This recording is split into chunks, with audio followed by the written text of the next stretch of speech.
బులెటిన్లో మరో breaking news చూస్తున్నాం. నెల్లూరు జిల్లాకు చెందిన వైకాపా సీనియర్ నేత మాజీ మంత్రి కాకాని గోవర్ధన్ రెడ్డి పోలీసులకు షాక్ ఇచ్చారు.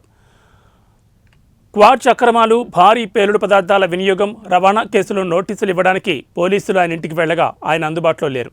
కాకాని ఇంటికి తాళం వేసి ఉండడం, ఆయనకు ఆయన పిఏకు ఫోన్ చేస్తే స్విచ్ ఆఫ్ అని రావడంతో పోలీసులు ఏం చేయాలో పాలుపోని స్థితిలో ఉన్నారు.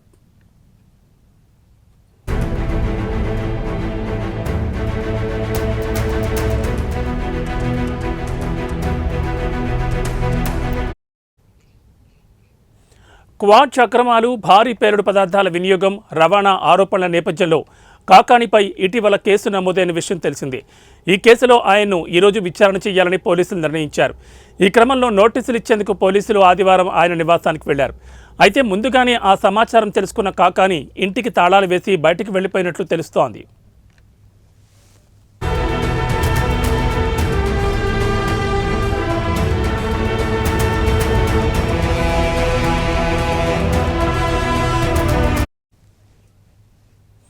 అక్రమ మైనింగ్ కేసులో విచారణ నిమిత్తం నోటీసులు ఇవ్వడానికి కాకాని ఇంటికి వచ్చినట్లు తెలిపారు ఎస్ఐ హనీఫ్.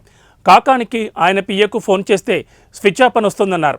నోటీసుల ప్రకారం ఈరోజు ఉదయం 11 గంటలకు నెల్లూరు రూరల్ డీఎస్పీ కార్యాలయంలో కాకాని విచారణకు హాజరు కావాల్సింది.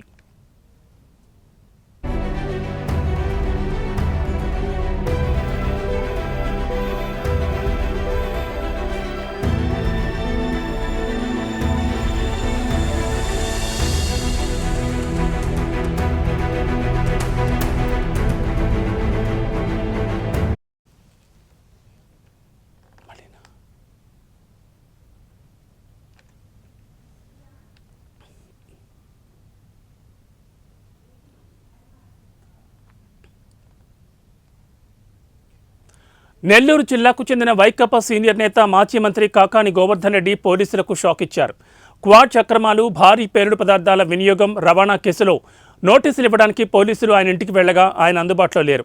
కాకాని ఇంటికి తాళం వేస్తుండడం, ఆయనకు ఆయన పిఏకు ఫోన్ చేస్తే స్విచ్ ఆఫ్ అని రావడంతో పోలీసులు ఏం చేయాలో పాలుపోని స్థితిలో ఉన్నారు. క్వాడ్ అక్రమాలు, భారీ పేలుడు పదార్థాల వినియోగం, రవాణా ఆరోపణల నేపథ్యంలో కాకానిపై ఇటీవల కేసు నమోదైన విషయం తెలిసిందే. ఈ కేసులో ఆయనను ఈరోజు విచారణకు చేయాలని పోలీసులు నిర్ణయించారు. ఈ క్రమంలో నోటీసులు ఇచ్చేందుకు పోలీసులు ఆదివారం ఆయన నివాసానికి వెళ్లారు. అయితే ముందుగానే ఆ సమాచారం తెలుసుకున్న కాకాని ఇంటికి తాళాలు వేసి బయటకు వెళ్లిపోయినట్లు తెలుస్తోంది. అక్రమ మైనింగ్ కేసులో విచారణ నిమిత్తం నోటీసులు ఇవ్వడానికి కాకాని ఇంటికి వచ్చినట్లు తెలిపారు ఎస్ఐ హనీఫ్. కాకానికి ఆయన పిఏకు ఫోన్ చేస్తే స్విచ్ ఆఫ్ అని వస్తోందన్నారు. నోటీసుల ప్రకారం ఈరోజు ఉదయం 11 గంటలకు నెల్లూరు రూరల్ డీఎస్పీ కార్యాలయంలో కాకాని విచారణకు హాజరు కావాల్సింది.